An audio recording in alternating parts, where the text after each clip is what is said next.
Buenas a todos y a todas. Hoy vamos a presentar un trabajo que he hecho de lectura de partido. Soy Joan García, entrenador del Sant Cugat de Segunda Catalana, y también director deportivo de la Escuela de Fútbol del Mirasol. Y bueno, este trabajo está enfocado sobre mis experiencias y sobre mis vivencias como entrenador, tanto en el fútbol base como en el fútbol amateur.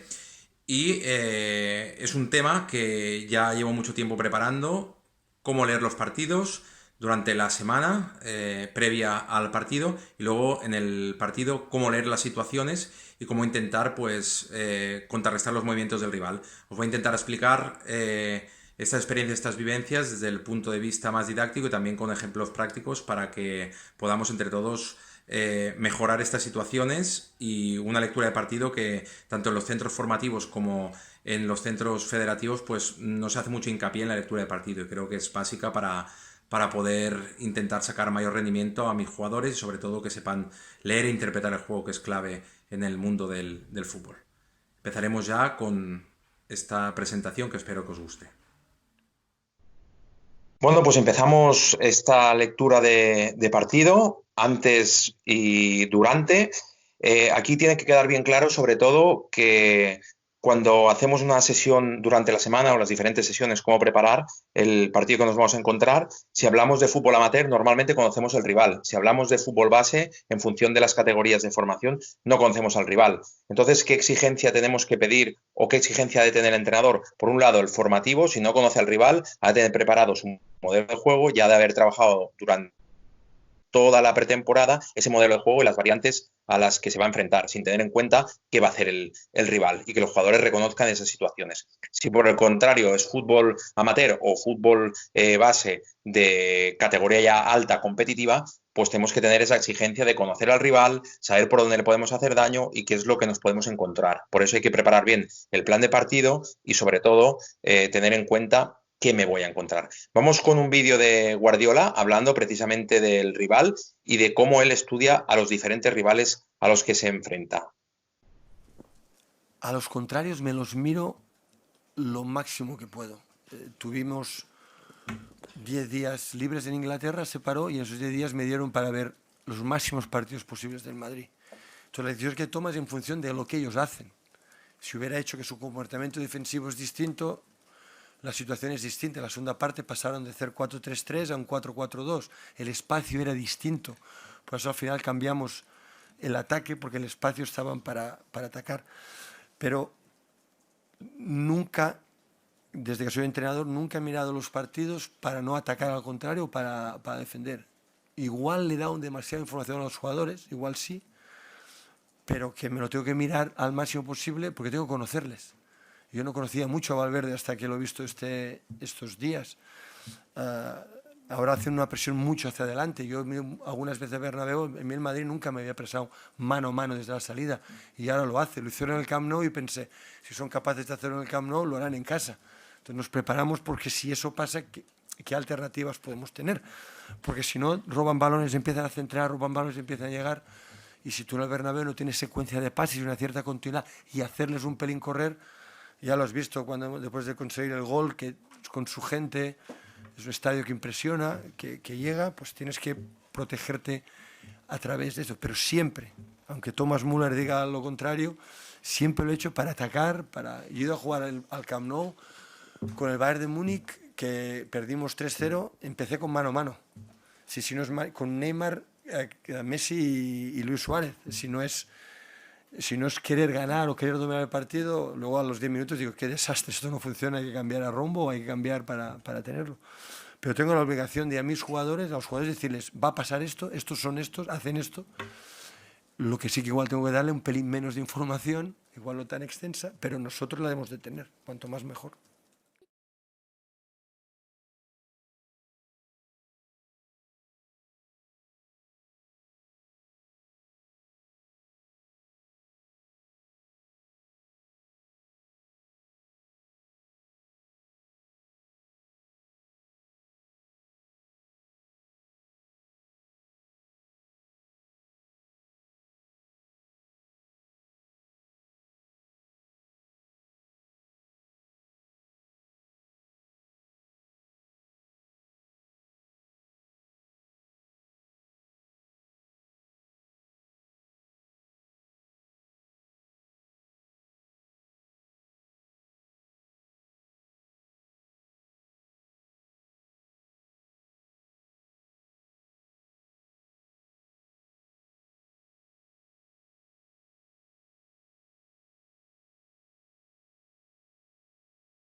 Bueno, pues ya hemos visto a Guardiola hablando del rival, de todo lo que intenta él controlar y habla de darle demasiada información a los jugadores. Esto es verdad.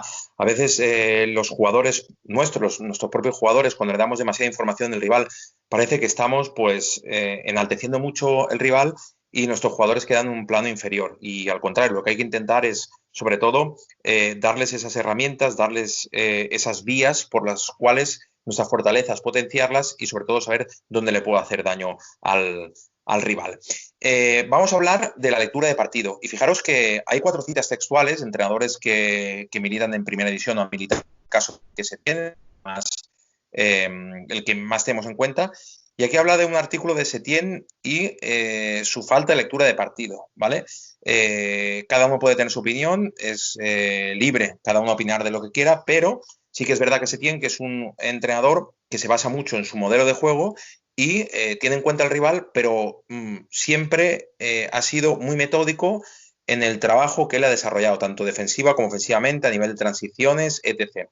Y, pues bueno, se le acusa de esto, ¿no? De solo mirar su equipo y incluso a veces en las declaraciones hemos escuchado que siempre que pierde, pues es que no ha sido justo, que su equipo ha sido merecedor de más.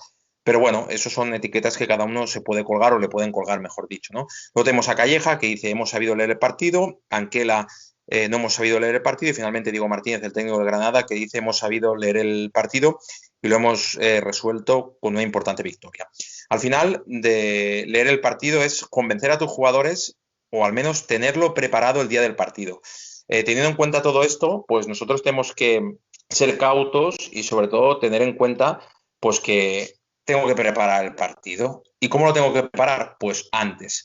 Y el partido es uno de los momentos más importantes como entrenador, porque yo soy más de disfrutarlo que padecerlo, pero obviamente lo padecemos con esa incertidumbre del juego. Sabemos que el balón, cuando empieza a rodar, el juego ya es caótico, se rompen sistemas, se rompen líneas y a partir de ahí, pues un poco ver qué es lo que va a suceder, ¿no? Y entonces, si tengo un plan preestablecido de partido y marcado, es más fácil que tenga las cosas, pues se pueden desarrollar por un camino o por un cauce más efectivo, ¿no? Aún así, tengo que ser flexible y también tengo que saber pensar, porque ya lo dice Simeone en el libro Creer, ¿no? A veces a los jugadores les cuesta ver las posibilidades concretas que tienen a su alcance porque ellos dependen mucho del entusiasmo y a partir de la lectura que uno les da, de esas posibilidades se entusiasman más o menos, ¿no? Pues lo que venía a decir yo antes, ¿no? Que tenemos que ser conscientes de que hay que convencer al jugador, hay que llevarlo a tu terreno, hay que intentar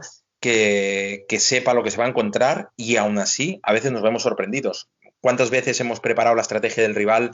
Les hemos dicho dónde ejecutan el balón, qué zona y qué rematador lo va a hacer. Lo hemos trabajado durante toda la semana, llega el día del partido y nos meten el gol. Al final, leer un partido tampoco es fácil porque hay múltiples factores y yo lo resumiría en 3 más o menos. Acierto error de tus jugadores, acierto error del rival y movimiento sorpresa del rival. Con lo cual, tenemos que ser muy cautos, pero a la vez también muy flexibles y saber improvisar. El plan de partido puede variar, hay múltiples partidos dentro de un mismo partido y hay que saber leer y por dónde se va a desarrollar, ¿no?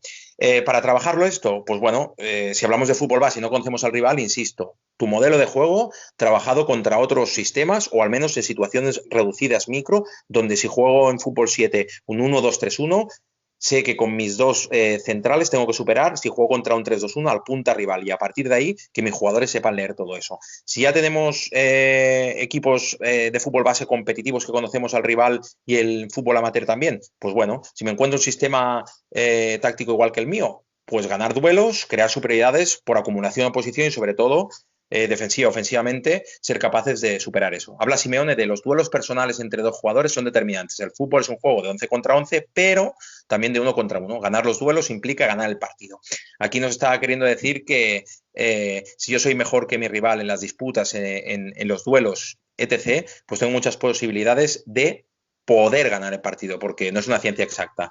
Hemos dicho que el fútbol y el ajedrez tiene muchas similitudes porque son movimientos que haces y cuando haces esos movimientos también tienen que ser contrarrestados y a la vez tú los vuelves a ejecutar y también los contrarrestas, ¿vale? Si me encuentro con un sistema táctico diferente al mío, pues bueno, tengo que analizar previamente mis debilidades y fortalezas, dónde puedo ser dañado y dónde puedo dañar, zonas débiles, zonas fuertes, superioridades y las transiciones, ¿no? Aparte de la estrategia. Al final, todo sistema de juego tiene sus debilidades y sus fortalezas. Y en cada sistema de juego y en cada partido hay espacios para atacar, hay espacios para fijar, y esto lo tenemos que saber leer y lo tenemos que tener en cuenta.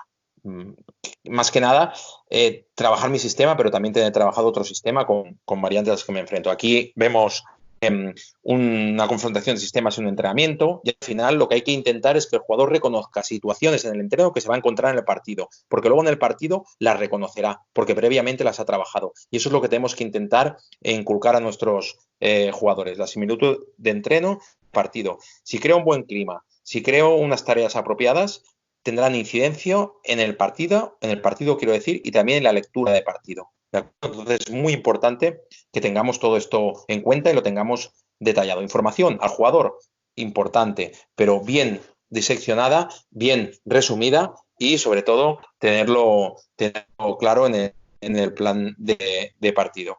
Hemos hablado de la confrontación de sistemas, de la similitud entreno-partido y ahora modificación del plan de partido, ¿no? Cambio y nos tenemos que hacer preguntas como ¿con qué finalidad realizo los cambios? ¿En qué momento? ¿Qué busco con la entrada de un jugador o de otro? Y sobre todo, ¿no? Dentro de un partido hay que leer los múltiples partidos que se van desarrollando y debemos tener presente cuál es nuestro objetivo. Los cambios de jugadores, incluso el sistema, no nos deben de dar miedo ni respeto. A veces estamos jugando contra un sistema en el que estamos siendo superados y a veces no es descabellado. Sí, lo tengo trabajado y hablado esa misma semana con los jugadores de cambiar el sistema, igualar el mismo sistema táctico que el rival, ¿vale? Al final, si las cosas van mal, hay que buscar un cambio. A veces cambiamos por intuición, desde el corazón, desde el sentimiento, y eso también es uno de los factores y variantes. Por mucha experiencia que tengas, todos los partidos no son iguales y todos los partidos no se desarrollan de la misma manera, ¿no? Luego también hay que identificar el momento del partido y ser capaz de saber cuando es que se inicia el juego, el balón ya rueda y hay decisiones dentro de los jugadores y fuera del cuerpo técnico. Por tanto, yo como cuerpo técnico tengo que tener la mente fría, sé que hay una tensión competitiva o formativa y hacerme preguntas durante el partido, los primeros minutos, se está desarrollando el partido por donde quería, identificamos al rival tal y como lo habíamos esperado, hacia dónde quiero llevar a mi equipo, identificar el momento del partido, ¿qué me conviene más? Tirar el equipo atrás, tengo que hacer una presión alta, tengo que replegarme, me están derrumbando constantemente líneas de pase interior, hacia dónde oriento la presión, todo eso lo tengo que tener trabajado, pero todo eso yo como entrenador tengo que saber responder a mis jugadores, porque al final los jugadores te miran a la banqueta y si los jugadores no ven respuestas claras o no te ven convencido, ellos dudan y equipo que duda, equipo que tiene las cosas muy complicadas. Y para ir ya acabando, pues bueno, hablaríamos de los primeros instantes, ¿vale? Hemos hecho un análisis previo del rival y tengo que preguntarme qué errores estoy cometiendo, estoy generando peligro, cómo lo estoy haciendo. Y luego llega también una fase muy importante, que es la media parte. En la media parte no puedo acabar el tiempo de descanso, es decir, cuando pita el árbitro la media parte, e irme súper rápido hacia el vestuario. Tengo que respirar. Yo hablo mucho con mi cuerpo técnico, 2-3 mensajes concretos, directos, claros, concisos y que los jugadores entiendan qué es lo que quiero que suceda en la segunda parte. No puedo entrar ni con mucha alteración, ni puedo entrar de cualquier manera, ¿vale? Mi calma, pero tengo que saber qué mensaje doy para despertar al equipo, inculcarles más agresividad o al contrario, que bajar revoluciones y ser consciente de cómo puedo hacer las cosas. Finalmente, todo entrenador tiene que tener esa rigidez y esa flexibilidad en la toma de decisiones. Yo escucho a todos, los de mi cuerpo tengo, pero al final tengo que decidir yo en milésimas de segundo y sobre todo en la toma de esa decisión tengo que preguntarme el por qué busco y qué finalidad persigo. Y finalmente, para acabar ya, las consignas, ¿vale? Las consignas hacia el equipo, hacia el jugador, hacia la línea.